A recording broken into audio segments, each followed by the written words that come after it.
Soyons saints, en partenariat avec Magnificat. Nous souhaitons une belle fête aux Pacôme, Caroline et Marie-Thérèse. Le bienheureux Thomas Pickering est né en 1621 en Angleterre.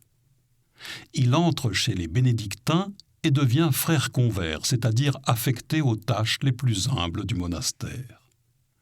En 1665, il est envoyé à Londres et devient l'intendant des moines qui servent la chapelle de la reine catholique Catherine de Bragance, épouse du roi Charles II.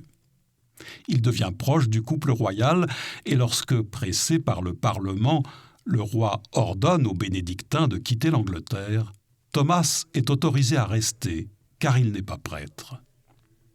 Mais la calomnie conduit Thomas à l'épouvantable gibet londonien de Tyburn en mai 1679. En effet, il est accusé d'avoir tenté d'assassiner le roi Charles II lors de l'invraisemblable conspiration de Titus Oates. Arrêté et emprisonné, aucune preuve de trahison n'est trouvée lors de son procès, mis à part la parole du vrai conspirateur. La gouvernante de Thomas témoigne que la seule fois où les deux hommes se sont rencontrés fut lorsque Titus vint lui demander l'aumône. L'innocence de Thomas est évidente et la reine elle-même annonce publiquement qu'elle croit en son innocence en disant de lui « Je devrais craindre davantage d'être seul dans ma chambre avec une souris. » Mais le jury subit de fortes pressions et Thomas est finalement jugé coupable en compagnie de deux autres chrétiens. Le roi, qui a lui-même des penchants catholiques, est déchiré entre sa réticence à exécuter ces hommes qu'il sait innocents et la pression publique.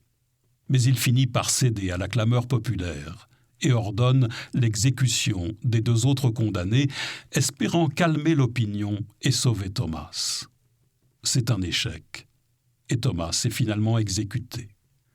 Fidèle à son caractère, il marche le cœur tranquille vers la potence.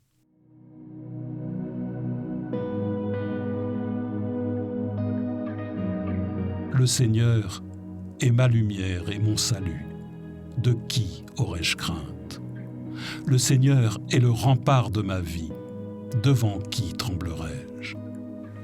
Le bienheureux Thomas Pickering a vécu les paroles de ce psaume jusqu'au bout. Confions nos cœurs à Dieu pour qu'il chasse nos peurs et nous rende toujours plus confiants en sa très sainte miséricorde.